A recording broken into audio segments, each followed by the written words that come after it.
Day 2, here we go. We're out in front of the lodge, and I'll just kind of show you what it looks like in the morning. We got different guides with different configurations getting ready to go. Because of the rough roads, this is a raft that they have set up where they just inflate it with an electric pump real quick. I haven't been on this boat yet, but everybody's getting their gear loaded up, so we all come out in front of the lodge here. There's my little pile of gear. This is what it looks like for me each day that I go. I've got all my rods in there because I never know what I'm going to need. And then my wader bag right here, waders and boots. And this is what I'm wading in each day. So I have a sling pack. I carry a little net because oftentimes I'm away from the guide. I might be just self-guided. And so I'd like to bring my own little net. And then I've got, which is my carry-on bag. But I also have all my camera gear in there and then some extra flies. And of course, I always bring my own bottle of water, just because we don't really use plastic bottles. So we all come out in front. We have our gear set up. And then all the guys are just chatting with the guests. They have these sweet Hilux trucks. Those things are so cool. I wish we had those for guide rigs in the U.S., but we don't. Those little diesel trucks are awesome. And they have, for some of the rivers, they can run these hard boats. And they're very nice. They build some of these themselves, actually, here in Argentina. So, anyway, there's a look at one of the hard boats. And, so we just usually, if it's not going to be too dusty, we'll load our gear in the back of the truck. And our drive times might be anywhere from launching right here on the property to driving, I don't know, we're going to drive about 90 minutes, and I'm going to go wade fishing today. So I'm excited about that. No boat, just we're going to wade fish. Here's another one of the configurations. So they've got this raft frame, here on the pickup. The guides have all this ready, and some cool tailgate art. It's kind of cool. And then the motors are really handy, very, very handy to have little motors on some of these because they get such extreme upstream wind. Sometimes they need to motor against the wind to head downstream. But anyway, we're just getting ready to go now, and we'll check in when we're back on the river.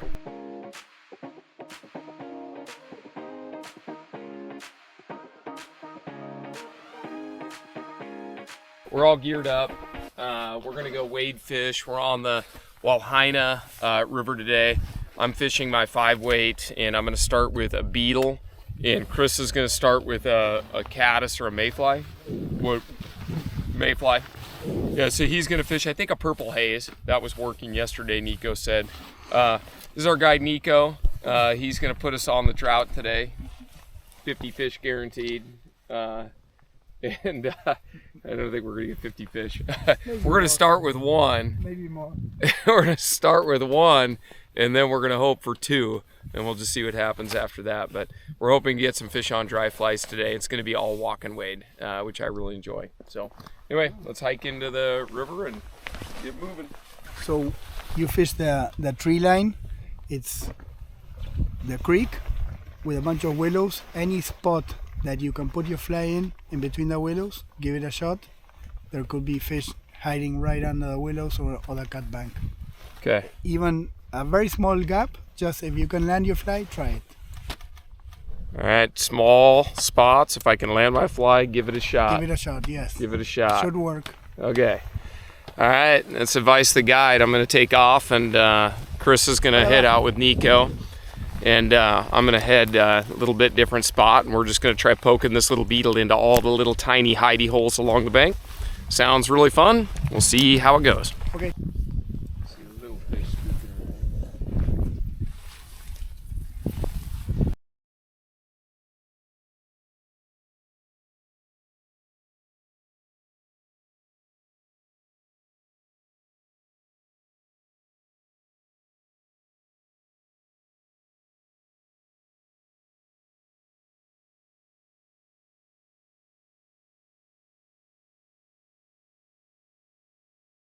Oh, that was awesome.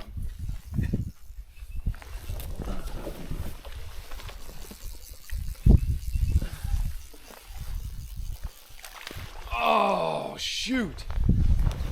You got me in some of the weeds. Oh, that was so cool. That was the first one I've really hooked into here. Yeah, that's my favorite fly, even on these little spring creeks. If you can drop that in, that was a long cast and hooked it right along that shady piece of grass up there.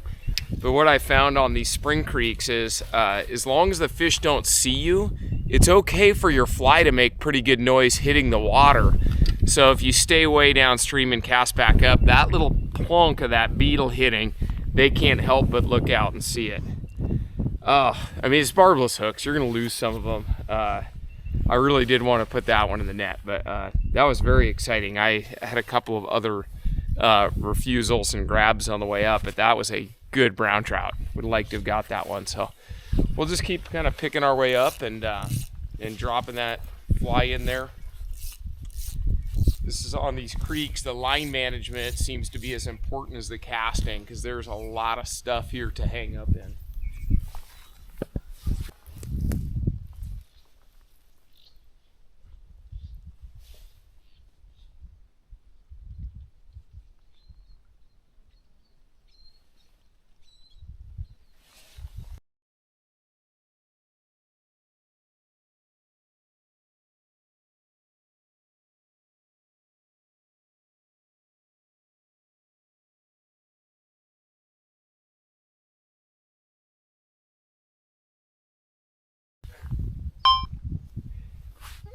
Oh, that was wonderful. I know how much you guys love to see me suck.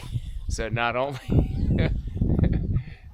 did I just miss a really great fish in that pool, of course I'm now hung up in the tree. That would have been a really great hookup. That was like, I don't know if we got the cast on video, but it was a bow and arrow cast. Or maybe it was a roll cast. I know it started as a bow and arrow cast. And then it was just a great big gulp, and I set the hook directly into the tree. If there was one fish on this trip that I really would have wanted to hook, it would have been this one in this tight little spot, because it would have been mayhem. But I don't know. I figure out how to get my fly out of the tree. And this is an honest to God tip here, but I know this is going to turn into a total tug of war. But rather than getting frustrated and risk breaking my rod tip, it's much better. Look at that, got it back. It's much better to just take a minute and do it by hand so that I don't break a rod tip, especially on a destination trip like this. You want to make sure and take really good care of your rod.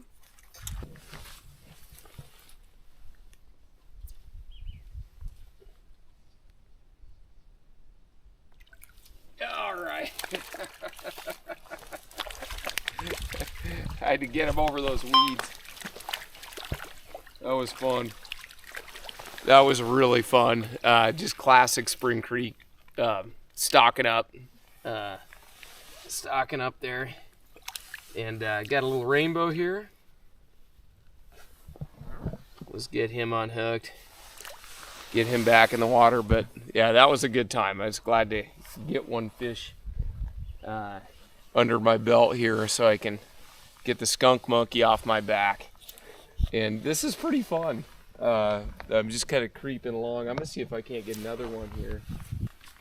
But it seems to me the bigger fish we've seen today have been in much tighter, tougher spots.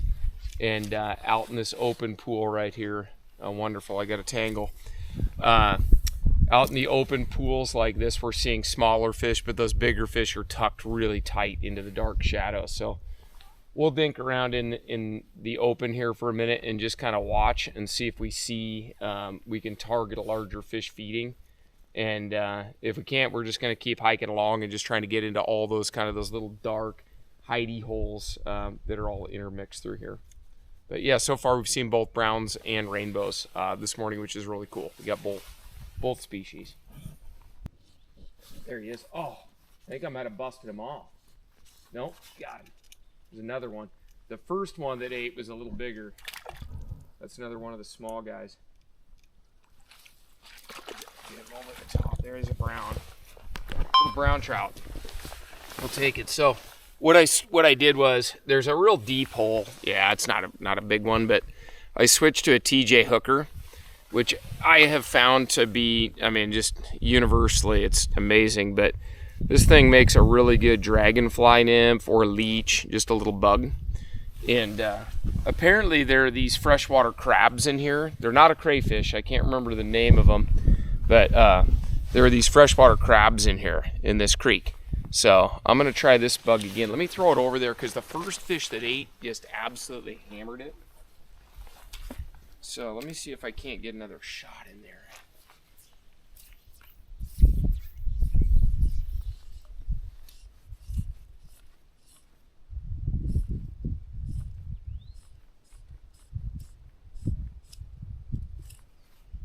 Oh, that was a pretty good fish that just ate it right there again. I just end up stripping it right out of his mouth.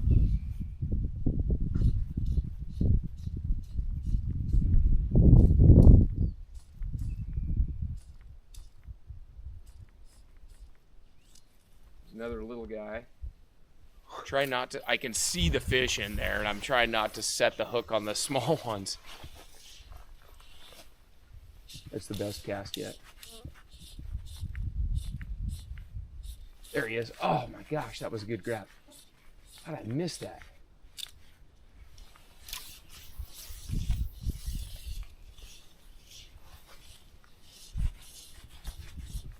Come on. There he is, got him. There's a brown. Not a real big one, but a little bigger than that last one. That was fun. That was really fun. So to make that cast, I don't know how much of it shows up on video, but you actually have to curve. I have to curve my cast around those branches. And the best way I found it is to put my fly in that little pothole over there. And so I actually cast back there and then take it off the water and hook it around the edge there. Yeah, that was fun. I mean, I'm stripping a fly. It's not dry fly fishing, but I'm still getting to see most of the fish. Most of the fish eat. Yeah, there we go. Beautiful brown, little guy.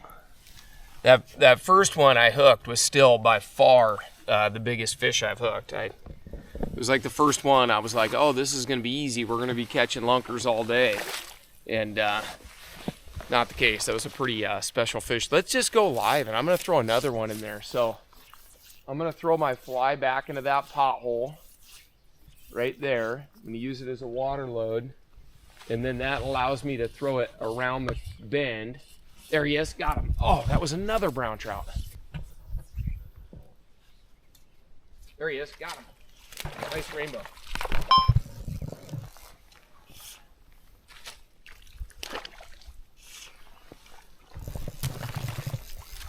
Yeah.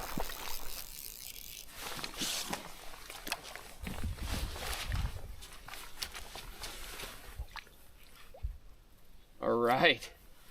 Yeah, that's pretty solid rainbow. That one came out of nowhere. I gotta slide him over the weeds. I'll get him in here. It's beautiful. Look at that. Yeah. Yeah, that's a solid rainbow on this little tiny creek. I'll take it. Oh, he's already unhooked, of course. Yeah, there he is. All right. That was pretty fun. That fish came out of nowhere. I threw it out in the wide open pool. I thought I could see most of the fish in there. And I threw the first cast. I was just kind of messing around. I threw it out in the wide open. Like, it looked like nothing out there, like all little fish, like little dinks. And then I stripped it through there, and like 4 little ones were chasing it. And I saw one bigger one kind of like at the end of it, like the caboose. And I was like, so I took it away from the little ones and threw like one more cast back out there and got the bigger one to eat it. And it was like all visual. And I'm not going to say it's like this incredibly challenging fishing. I mean, these fish are crazy aggressive.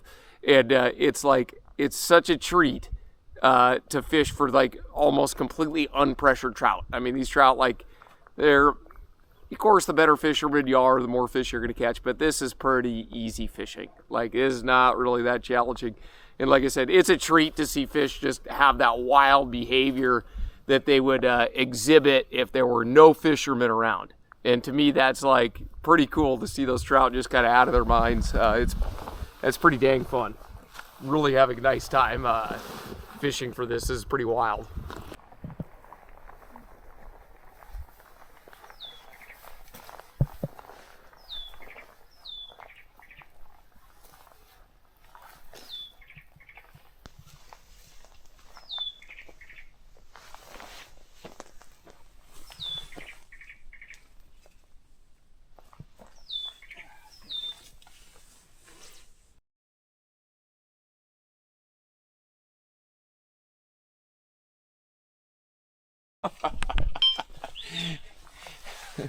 That was chaos.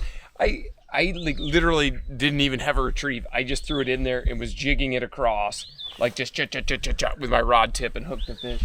I'm making this way harder than it has to be. I'm sure I could go out in the open and cast right out in the middle of that pool and do just fine, but I am actually having some fun using the commando tactics under the trees here. It's a pretty good challenge. Let me go get my fly out of the tree and we'll try that again.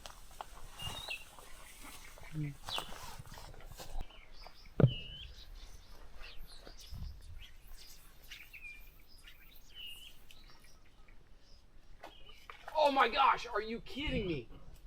Do you see what happened right there? Did you see what happened right there? I'm recalling. Yeah. My fly was half in the stick. It was like literally on the stick, and the fish tackled it while it was sitting on the stick right there. That was nuts. I think the one in the sun is the biggest fish. There's fish here too. We're like surrounded by fish. Okay, I'm not fishing for that one. It just jumped. There's a little bit bigger trout right at the head of this little tiny slot, and I'm gonna have to get down.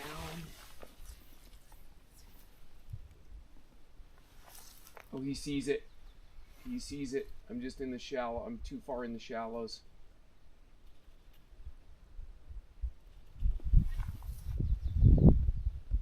Oh.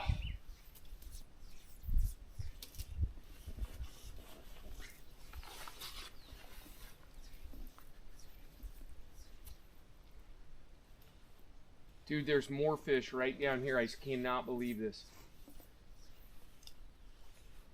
It's like an impossible cast.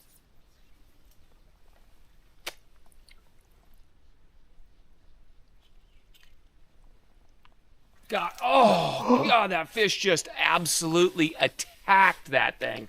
Like, unbelievable. It would not eat my beetle dry fly. So I threw that little TJ hooker on because it's just a little critter, and I think you saw what happened. I did a bow and arrow cast, and that second that thing hit and then sunk, that fish shot at it at like Mach 10, and I should not have even set the hook. I don't know why I even set, because the fish was attacking it with such aggression it was going to eat it and swallow the darn thing. Oh my gosh. But the other one is still there. Yeah, let's just fish this out. So I'm just going to... I did not have much success on a beetle in this slot right here.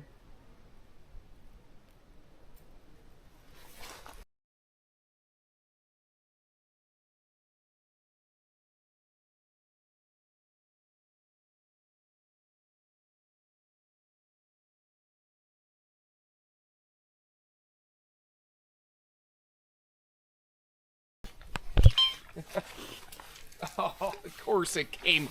Of course, after all that, it came off. It jumped in the tree 2 times. I don't think I've ever fished a spring creek, with a higher density of fish than this. This is absurd. I mean, right here in this little slot, there's 20 fish right here. There's one right there. I got one on. Oh my God, that's decent fish. Look at that. Like just this tiny slot. Right here on these willows, there's 20 fish. This is crazy.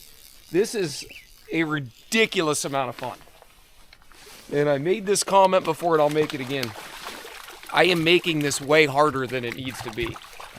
Like, you're gonna have to fish like it's a rainbow. You're gonna have to fish some subsurface. You know, the dry fly fishing. you know, obviously as planned.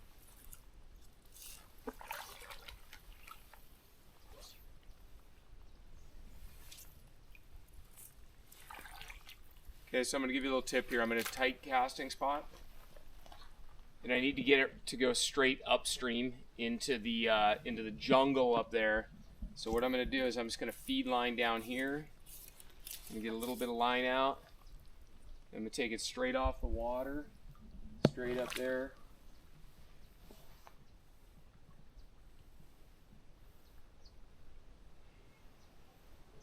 How was that? There he is. Got him. Got him. I was like, how is that not a fish? Not a real big one, but it's pretty rewarding. But yeah, it's a lot of times you can just feed your line downstream underneath a branch and then flop it up when you're in these really tight spots and you've got no back cast. Looks like a rainbow.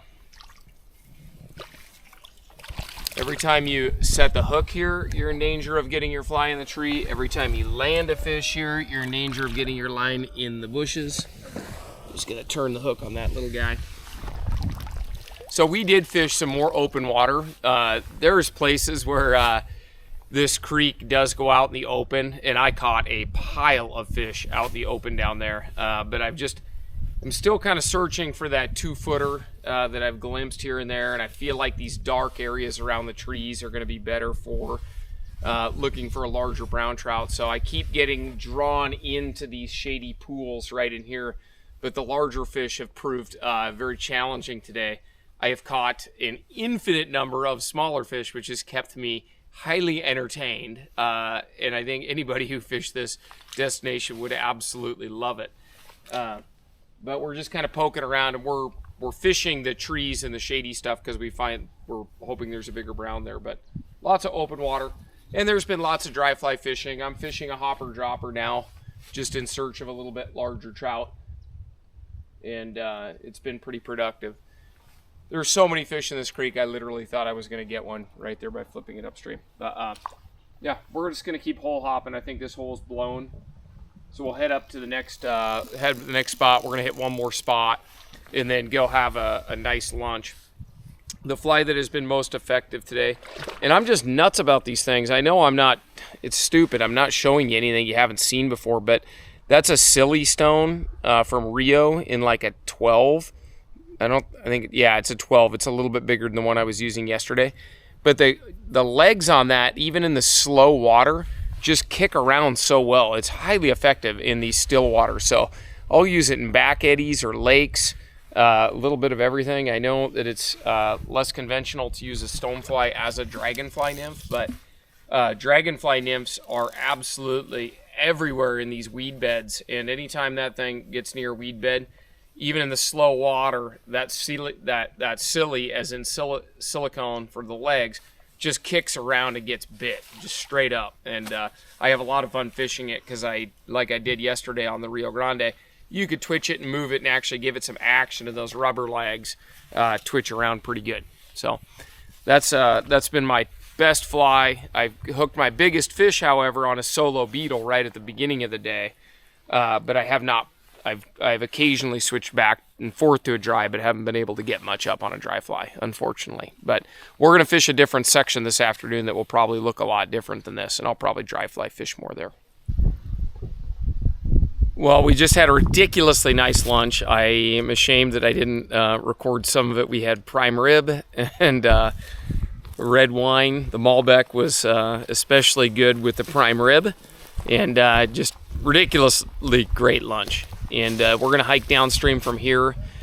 Looks like we're going to be fishing willows again part of the time. So that's what it looks like there. I think I mentioned this already, but there were sections that opened up really nicely that had wide open casting and things. I didn't film much of that. I caught a handful of fish, but was more just looking for a big one. But I think I'm going to do probably a little bit more of the same. Oh, there's a pretty nice trout right there. Can't see it on the video, but there's a nice trout holding in that gap right there. But this is kind of cool. There's some bigger boulders down here. So we're fishing a little bit different section of water for the afternoon. This is just like an elementary tip. Very, very basic, but it has been so handy today. So a lot of times I'm just walking up and throwing a roll cast, and having my fly hooked up high on my rod, like as high as I comfortably can. So when I'm done fishing a spot, if I remember to just reach up as high as I comfortably can, take the excess around my reel, it makes it super fast when I get to the next spot, because I've been roll casting a lot today. So now I just take my line here,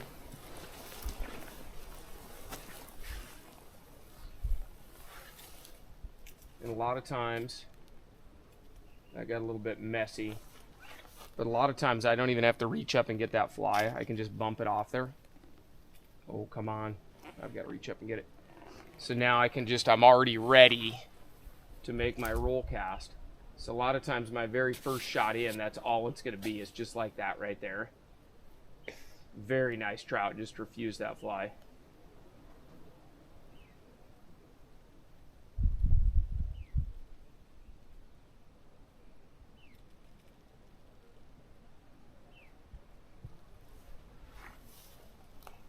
That was a really, really nice fish. And then if I can bring it back to myself. I'm doing a lot of bow and arrow casts. I've never bow and arrow cast so much in my life as I have today.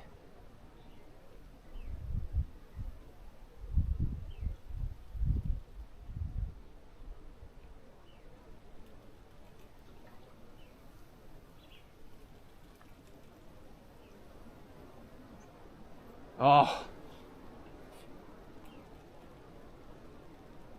another nice refusal. Okay, it's gonna retrieve it again.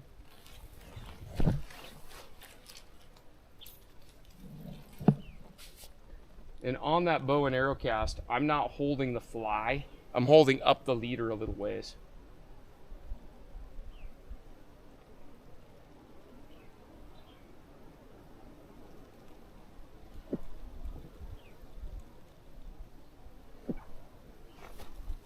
All right, get it back again.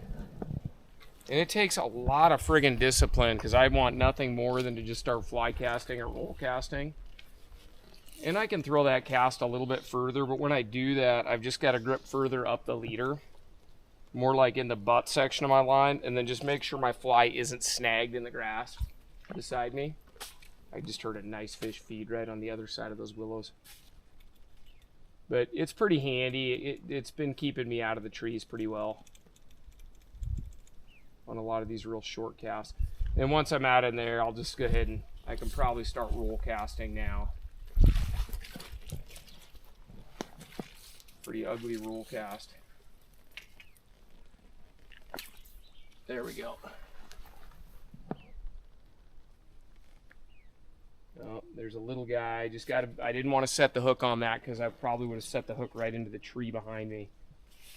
That was a smaller fish. I'm trying to wait for a little larger trout. There's a pretty nice one under it to the left. Oh, here comes a good one. Here comes a good one. Come on, come on, please eat it. Got him. Oh yeah, nice. Oh, that was awesome. Oh, that took a lot of patience. That fish was, we watched that fish come from like 15 feet away. Oh, that was sweet.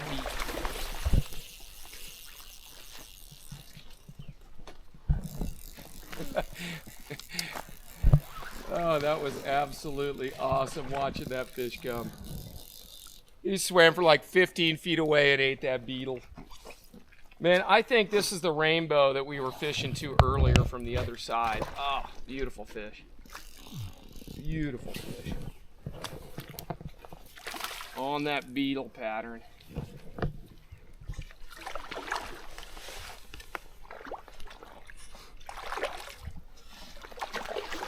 Okay. Please come into the net. It's a very steep ledge right here. I can't get in the water. It's like 6 feet deep right in front of me.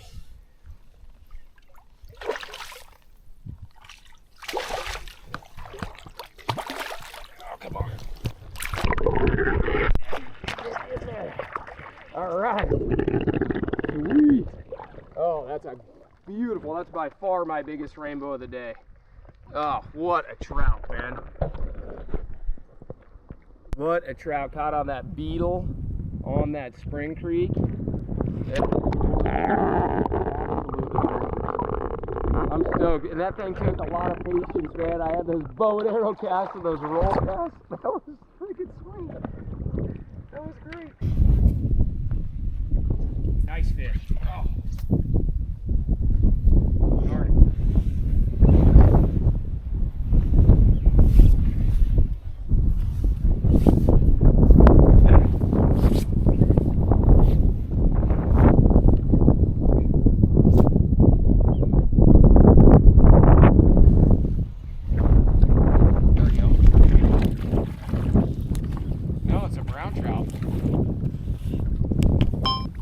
Fun. That was really fun. Well, my beetle experiment did not work out, but my my hopper experiment did. So let's take a look. Got a nice little brown here on that just a little foam hopper. Yeah, that was fun. I got several bites on that hopper right away. I switched from that little beetle. That little Moorish hopper there, the little tiny one, and immediately got action. There we go.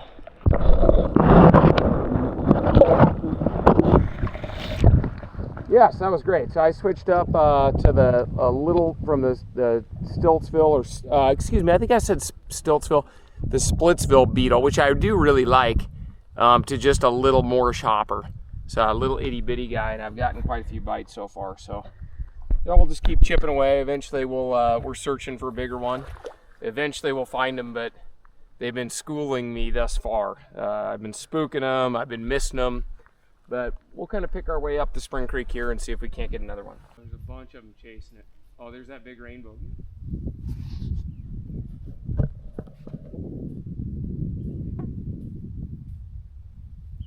Damn.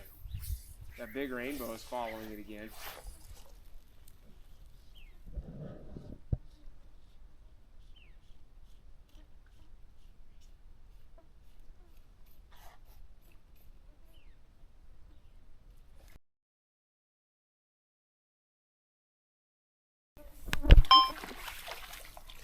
Of course all the larger rainbows were ignoring it. They're a little smarter, and then this scrappy brown popped up and got it. Beautiful fish though. Beautiful fish. God, they just got these brilliant red stripes on them. I mean, they're just an absolutely spectacular looking fish. He opened up to eat it and then just refused. I see. Oh, turn around. Did you see that one? Yeah.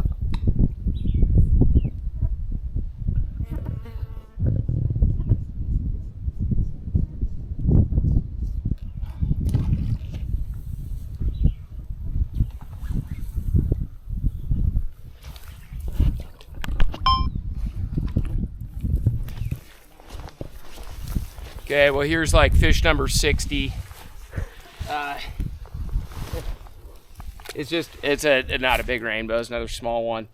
But I've been having a chess match that I'm losing. There's a big rainbow in here about this long, and a couple of big browns in here about this long. And I've had them follow my fly, I've had them refuse my fly, and it's mostly all sight casting. They're just moving throughout this pool. And the most effective thing I found is this is a green drake of some sort, but it looks like a little swimming nymph, like a dragonfly nymph. And it seems like the swimming nymphs, like the TJs and this green drake nymph, have by far got the most interest, from the big fish and the small fish. I've had numerous refusals where they follow it, and I haven't really blown them out of here yet. They feel pretty comfortable in this black deep water here, and they just, every few minutes, they'll circulate in. This might end up being the end of the video. I did not get the big trout today I was hoping for. I caught a lot of fish and had a ton of fun, and used dry flies and dry droppers, and I've tried to get the bigger fish, more so than streamers even. Stripping the nymphs has been the most action, I would say, and I've hooked a couple of good ones, and and just haven't been able to get one in the net today. But I've had an absolute ton of fun. Marcos, today's cameraman, is pointing at one right out here. Yeah, the big one. Oh, you Again. see the big one out there? Okay. All right, let's take a shot. Oh yeah, I see him going away right there. That's the rainbow. Oh, he's going for it. Come on.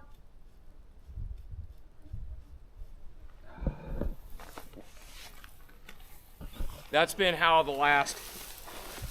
how the last 45 minutes have gone. You know, you see them circulate around, and I'll throw a cast and get it in there without spooking them, and then they'll just charge over and kind of refuse it. And we're kind of at the end of the day. Otherwise, I would switch to little tiny swimming nymphs, little micro leeches. I would throw a zebra midge and suspended. I would try a lot of different stuff on these fish. I'm having a great time. It is truly, like I said, a chess match. And I haven't blown them out of here. I've just been taking shots as we see them circulate through. But anyway, it's been a great time. Super great day today. Had a ton of fun, lots of trout. I think anybody would be successful on this creek. I'll say it for like the 4th or 5th time. I made this a lot harder than it had to be. Most of these pools, I didn't even film most of it. You can just walk up to them and throw a beetle or a hopper or whatever you want in there, and you're gonna catch, you know, a couple of foot-long additions and do it in a way where you get to see a fish in its natural behavior, tackle a dry fly. And did a lot of that today, but I also did a lot of trying to catch some of the big ones. So anyway, thanks for following along. Make sure to hit day 3, and we'll take you to a whole new river for the 3rd day here in beautiful Argentina, Patagonia.